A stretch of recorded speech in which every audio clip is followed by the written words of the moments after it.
kita dari Gereja Ketulusan Hati Indonesia, from the Heart Church Ministry of Indonesia, mengucapkan selamat hari Minggu. Kita ada di minggu kedua, semester yang kedua. Bapak Ibu dan Saudara yang dikasih Tuhan, firman Tuhan dari Kitab Keluaran pasal 3.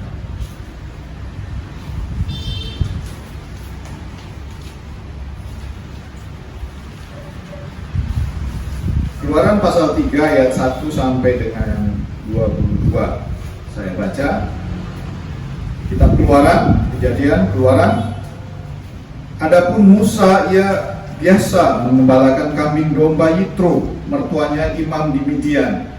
Sekali ketika ia menggiring kambing domba itu ke seberang padang gurun, sampailah ia ke gunung Allah, yakni gunung Horeb.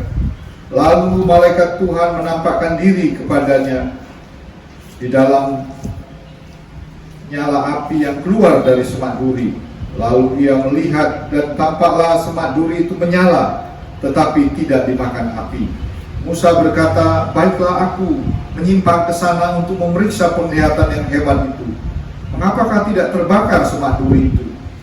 Ketika dilihat Tuhan bahwa Musa menyimpang untuk memeriksanya, berserulah Allah dari tengah-tengah semak duri itu kepadanya, Musa, Musa, dan dia menjawab, ya Allah.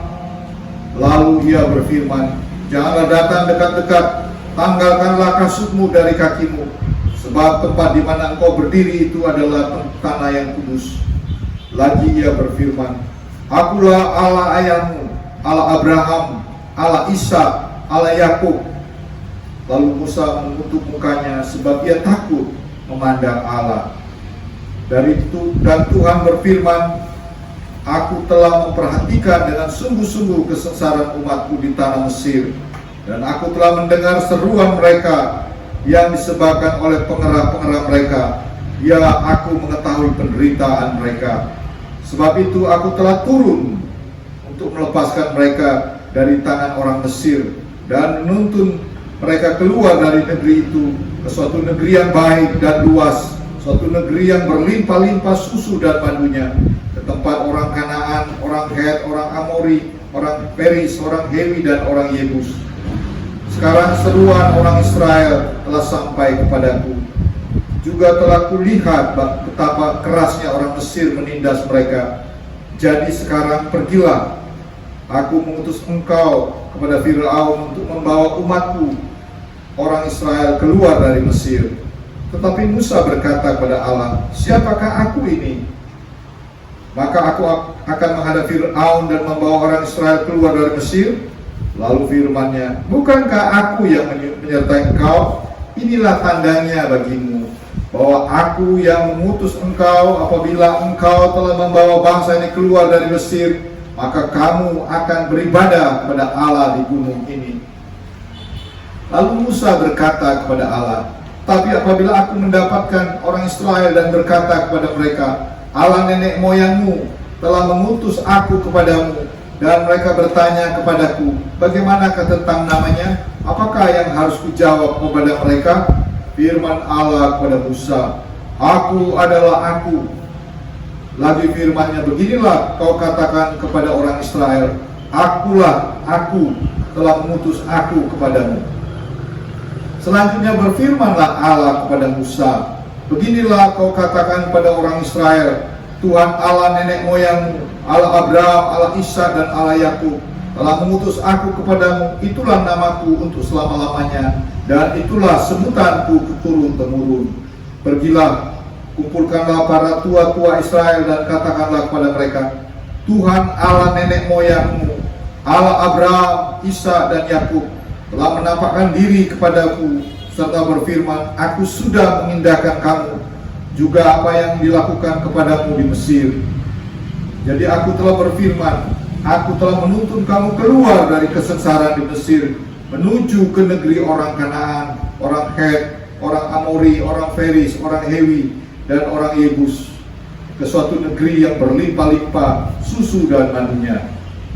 Dan bila mana mereka mendengarkan perkataanmu, maka engkau harus beserta para tua-tua Israel pergi kepada Raja Mesir, dan kamu harus berkata kepadanya, Tuhan Allah orang Ibrani telah menemui kami.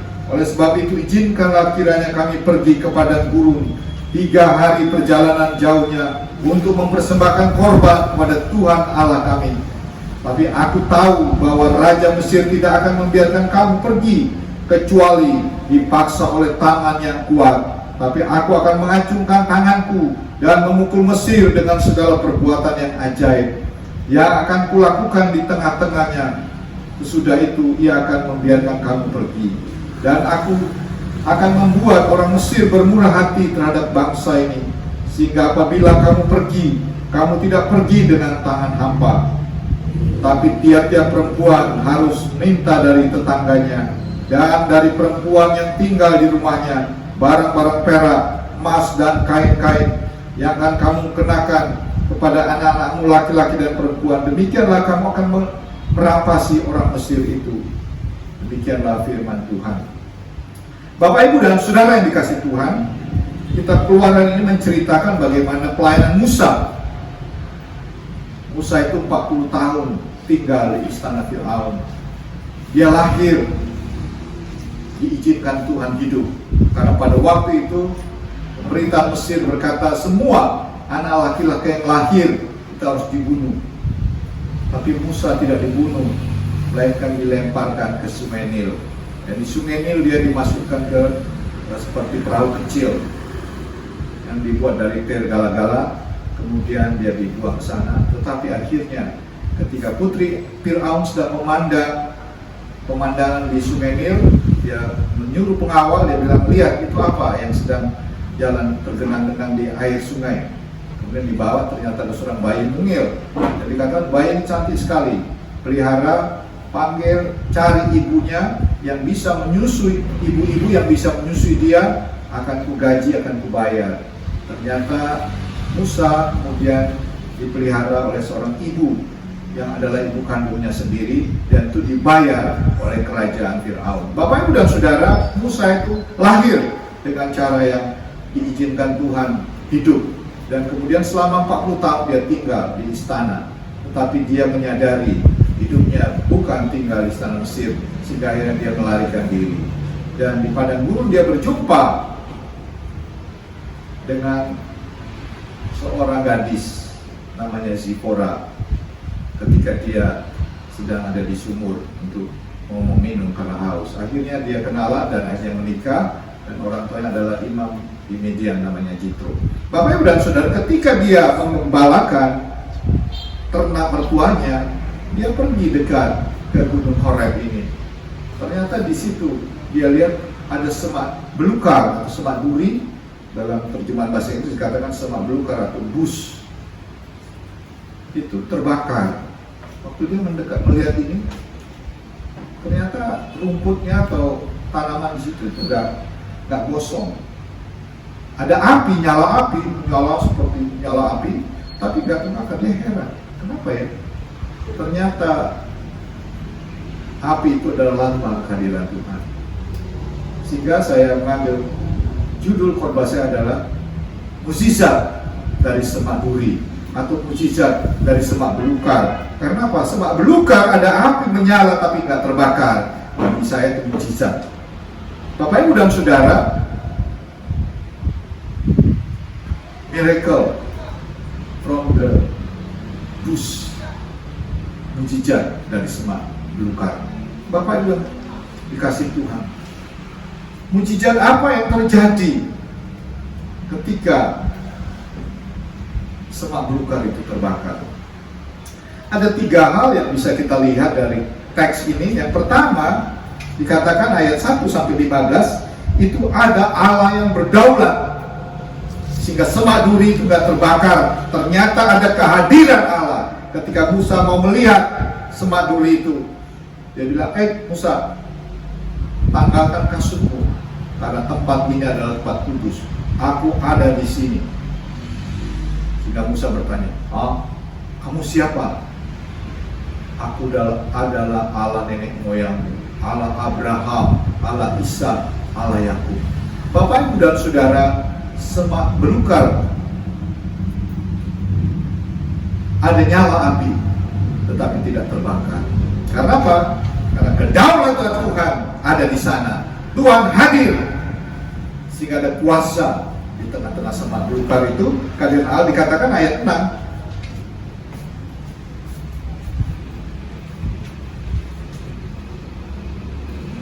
Lagi ia berfirman, Akulah Allah ayahmu, Allah Abraham, Allah Ishak, dan Allah Yakub. Lalu Musa menutup mukanya sebab ia takut memandang Allah.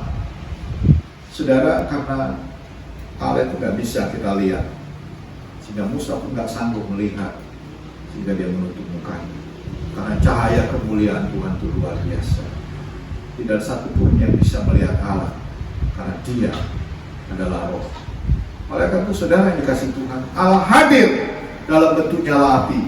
Dan Dia berkata, Akulah Allah Abraham, Allah Ishak, Allah Yakub, Allah nenek moyang. Jadi kehadiran Allah itu menunjukkan bahwa Dia punya kuasa sehingga semak duri itu tidak terbakar. Tetapi Dia adalah Allah yang berdaulat. Sehingga dikatakan kalau nanti orang bertanya, namamu siapa? Katakan aja sama mereka, Aku adalah Aku. Gak ada duanya, Aku gak ada duanya. Sehingga dalam bahasa aslinya dikatakan Eye, Asher Eye, artinya Aku adalah Aku. Gak ada duanya. Aku adalah Yahweh. Aku adalah Allah yang mengasihi umatku, Allah yang peduli dengan umatku, Allah yang hadir di dunia ini, punya hubungan khusus dengan orang-orang yang percaya kepadaku. Aku adalah Allah yang tiada duanya. Kedaulatan Allah berkuasa atas umatnya. Saudara, pada waktu itu orang Israel sedang ditindas, sedang diperbudak oleh Mesir. Walaupun Mesir itu pernah dipimpin oleh seorang Israel, seorang Ibrani namanya Yusuf. Di zaman Yusuf itu Mesir negara yang sangat makmur selama 7 tahun, kelaparan sekitarnya, tapi Mesir berkelimpahan gandum, dipimpin oleh seorang Israel. Tapi ketika dia mati, lama-kelamaan pemerintah Mesir melihat banyak kali orang Israel terlalu banyak berkembang, sehingga kita buat aja kebijakan, bukan hanya KB, keluarga berencana, tapi membunuh semua bayi-bayi laki-laki yang lahir pada waktu itu. Sehingga mereka diperbudak, harus bekerja, membuat batu bata dan dikasih makan sedikit. Beratus tahun mereka tinggal di Mesir diperbudak. Pada waktu itulah Musa lahir. Bapak Ibu dan Saudara, sehingga mereka itu mengerang, mereka mengeluh, tapi nggak ada satupun yang bisa menolong mereka. Nggak ada satupun yang bisa melepaskan mereka. Sehingga Tuhan memakai Musa. Tuhan berdaulat dari seorang bayi yang dibuang ke sungai. Ternyata Tuhan pelihara. Tuhan memelihara bukan tanggung, dipelihara di istana kerajaan selama 40 tahun. Jadi Musa itu memang hidupnya sehat, bergizi, luar biasa. Dipersiapkan oleh Allah untuk membela umatnya, untuk membawa umatnya keluar dari perbudakan. Tapi bukan karena kekuatan dari Musa, tapi tangan Tuhan yang membuat dia kuat. Jadi Tuhan berdaulat kepada apa saja. Jadi mujizat bisa terjadi dari semak belukar atau semak duri. Semak duri itu melambangkan penderitaan, pergumulan, kesusahan hidup. Mungkin dalam hidup kita seperti kita berada di semak belukar. Kita mau ke sana nggak bisa, ke sana kena duri, ke sini kena duri, ke sana kena duri. Jadi semua persoalan demi persoalan terus kita hadapi. Pikiran kita bisa kacau. Tapi mujizat bisa terjadi. Karena Allah kita hadir, Allah kita berdaulat dalam kehidupan ini. Bapak Ibu dan Saudara yang dikasih Tuhan. Yang kedua, mari kita perhatikan ayat 16 sampai 20. Ayat 16 dikatakan kita soroti ayat 19. Tapi aku tahu bahwa Raja Mesir tidak akan membiarkan kamu pergi kecuali dipaksa oleh tangan yang kuat. Tapi aku akan mengacungkan tanganku dan memukul Mesir dengan segala perbuatan yang ajaib yang akan kulakukan di tengah-tengahnya. Sudah itu ia akan membiarkan kamu pergi. Bapak, Ibu, dan Saudara, yang kedua, di samping Allah berdaulat, yang kedua dikatakan Allah yang menyertai. Allah yang menyertai orang Mesir dengan tangan yang kuat. Kalau nggak ada tangan Tuhan yang kuat, mereka nggak akan diizinkan keluar dari Mesir. Karena Raja Mesir ini luar biasa ya. Dukun-dukunnya banyak, mungkin ratusan dukun. Ahli jampi-jampi itu dipelihara. Bapak, Ibu, dan Saudara, sehingga kalau kita lihat nanti itu ada tulah-tulah dilakukan. Tulah pertama tidak membuat Firaun untuk mengizinkan mereka keluar. Tulah kedua, ketiga, keempat, kelima, sampai ke-9 itu tidak diizinkan. Ya boleh, tapi kau berhentikan dulu tulah ini, kata Musa. Iya, diberhentikan. Sudah diberhentikan? Oh, nggak boleh keluar sampai 9 kali. Bapak, Ibu, dan Saudara, sampai akhirnya tulah yang ke-10. Tulah yang ke-10 adalah kematian anak sulung. Seluruh Mesir akan mengalami kematian. Tuhan berjanji, malam hari ini sebelum terjadi, kalian semua orang Mesir mempersiapkan yang namanya domba. Domba Paskah. Jadi domba itu dipotong, kemudian darahnya dioleskan di ambang pintu. Setiap orang Israel mengoleskan darah di ambang pintu rumahnya. Karena malam hari ini malaikat maut akan lewat di seluruh tanah Mesir, dan setiap laki-laki, anak sulung, baik domba, manusia pun akan mengalami kematian. Bapak, Ibu, dan Saudara, disitulah baru mereka bisa diizinkan keluar dari Mesir. Karena tangan Tuhan yang kuasa membuat kematian di seluruh tanah Mesir, sehingga mereka bisa keluar. Bapak, Ibu, dan Saudara, mujizat dari semak belukar, ada penyertaan Tuhan yang sempurna kepada umat. Tuhan menyertai saudara dan saya ketika kita datang kepada Allah yang Maha Kuasa, dan dikatakan tanganku yang kuat, tapi aku akan mengacungkan tanganku dan memukul Mesir dengan segala keajaiban, dengan segala mujizat-mujizat, karena Tuhan kita adalah Tuhan yang berkuasa. Dia adalah Allah El Shaddai. Kesulitan apapun yang sedang Anda hadapi, yang sedang saudara hadapi, Dia menyertai saudara, karena Dia adalah Allah Immanuel. Yang terakhir, yang ketiga, mari kita perhatikan ayat 21 dan 22 dari teks ini. Dikatakan, dan aku akan membuat orang Mesir bermurah hati terhadap bangsa ini, sehingga apabila kamu pergi, kamu tidak pergi dengan tangan hampa, tetapi tiap-tiap perempuan harus meminta dari tetangganya dan dari perempuan yang tinggal di rumahnya barang-barang perak dan emas dan kain-kain yang akan kamu kenakan pada anak-anakmu laki-laki dan perempuan. Demikianlah kamu akan merampas orang Mesir. Bapak, Ibu, dan Saudara, yang terakhir, mereka pergi keluar dari Mesir dengan penyertaan Tuhan, dengan kuasa Tuhan, dengan tangan Tuhan yang kuat. Tetapi mereka tidak pergi dengan tangan hampa. Mereka pergi dengan berkelimpahan. Kenapa? Allah kita adalah Allah yang memberkati. Amin. Allah kita adalah Allah yang memberkati. Di tengah-tengah COVID-19, semua orang mengalami kesulitan, semua orang mengeluh. Tapi percayalah saudara, ada berkat khusus yang Tuhan siapkan bagi saudara dan saya. Amin. Di tengah-tengah kesulitan hidup, di tengah-tengah kesengsaraan hidup, umat Tuhan dipelihara oleh Tuhan. Dikatakan, dan aku akan membuat orang Mesir bermurah hati terhadap bangsa ini. Saudara, musuh kita juga bisa memberkati kita. Mungkin dari tempat kita bekerja kita nggak dapat berkat, tapi dari tempat lain Tuhan bisa mengirimkan berkat. Kita nggak tahu, karena tangan Tuhan yang mengatur. Amin. Mari kita lihat Amsal. Amsal 13.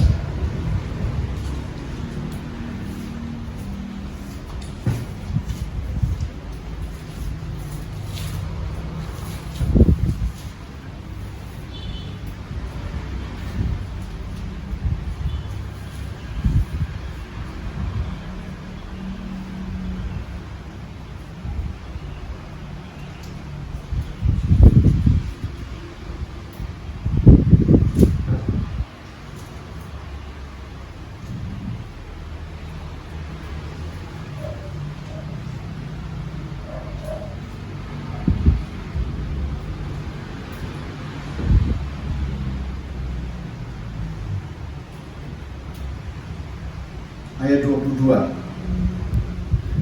Coba kita baca bersama-sama Amsal 13 ayat 22. Orang baik meninggalkan warisan bagi anak cucunya, tetapi kekayaan orang berdosa disimpan bagi orang benar. Ya, orang baik itu meninggalkan warisan bagi anak cucunya, itu normal. Tapi dikatakan tetapi, ya berlawanan dia dengan ayat 1 ya. Kekayaan orang berdosa disimpan bagi orang benar.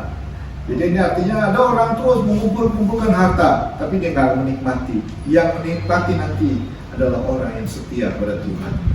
Kita nggak tahu dari mana kita akan diberkati Tuhan, tapi Tuhan menyiapkan berkat bagi umatnya. Karena orang Israel juga tidak bekerja, tapi dia bisa mendapat emas ketika dia keluar dari Mesir, karena tangan Tuhan yang mengaturnya semua. Amin. Amin. Amin. Kadang-kadang kita khawatir, takut, aduh kok ini begini masa depan, keuangan di mana makin menipis. Jangan pernah takut. Ada Allah yang mengatur semua ekonomi di dunia ini. Kehidupan orang-orang benar, orang yang setia kepada Tuhan dipelihara sempurna oleh Tuhan. Masa depan kita ada dalam tangan Tuhan. Bukan rancangan kita yang membuat masa depan cerah. Ada orang yang mengumpulkan uang untuk anak-anak yang dipersiapkan deposito, yang dipersiapkan tabungannya, tapi akhirnya bisa habis semuanya. Tapi ketika kita mengandalkan Tuhan, kita setia kepada Tuhan, apa yang kita punya semakin diberkati Tuhan. Apa yang tidak kita punya, kita akan bisa punya. Karena Tuhan menyiapkan itu bagi orang-orang yang setia kepadanya. Saudara yang dikasih Tuhan, mujizat dari semak duri, mujizat dari semak belukar, miracle from the bush. Yang pertama, ada Allah yang berdaulat. Allah kita adalah Allah yang tiada duanya. Dia adalah El Shaddai. Dia Maha Kuasa. Dia Allah satu-satunya. Tidak ada satupun yang bisa menasihati dia. Tidak satupun yang mengerti pikirannya. Karena dia adalah Allah yang berdaulat. Yang kedua, dia adalah Allah Immanuel, Allah yang menyertai. Dia menyertai kemanapun kita pergi. Ketika Yesus bangkit, naik, dan turun menampakkan diri, dia memanggil murid-muridnya, dia berkata, pergilah kamu sedunia, aku akan menyertai kamu selama-lamanya sampai kesudahan zaman. Yang ketiga dikatakan Allah yang memberkati. Kita akan diberkati Tuhan. Apapun yang saudara kerjakan, serahkanlah hidupmu kepada Tuhan. Tuhan memberkati. Mari kita berdoa. Terima kasih Tuhan, Kau baik. Kami mengucap syukur untuk firman-Mu. Kalau Engkau sudah mengeluarkan orang Mesir keluar, orang Israel keluar dari perbudakan Mesir lewat hamba-Mu Musa dengan kedaulatan-Mu, karena Engkau adalah Allah yang berdaulat. Engkau adalah Allah yang menyertai umat-Mu. Engkau berkata Engkau adalah Immanuel, Allah menyertai umat-Mu. Engkau adalah Allah yang memberkati, bukan hanya menyertai, tapi Engkau memberkati, mencukupkan, bahkan memberi berkelimpahan orang-orang yang mengandalkan Tuhan dalam hidup. Terima kasih Tuhan. Kesukaran apapun yang sedang kami alami, kesulitan apapun dalam hati, pikiran, perasaan kami, ada mujizat dari semak belukar. Terima kasih Tuhan. Kiranya Roh yang Kudus memateraikan firman-Mu dalam bahasa yang kami mengerti. Kami pulang diberkati dalam nama Yesus Kristus. Saudara yang dikasih Tuhan, pulanglah dengan sejahtera. Arahkanlah hatimu kepada Tuhan. Pandanglah Dia, jangan memberkati. Angkat kedua tanganmu dan terimalah berkat Tuhan. Kasih karunia dan damai sejahtera dari Tuhan Yesus Kristus, cinta kasih dari Allah Bapa pencipta langit dan bumi, penguasa tunggal alam semesta ini, Allah yang berdaulat, kiranya memberkati kau berlimpah-limpah.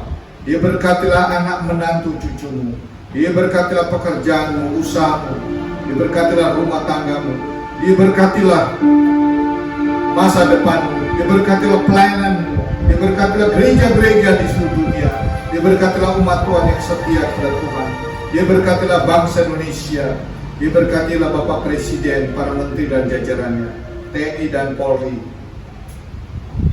persekutuan penghiburan, hikmah hikmat dan kuasa dan damai sejahtera dari Allah Roh Kudus menyertai saudara sekalian, memberi kekuatan penghiburan selama-lamanya dalam nama Yesus.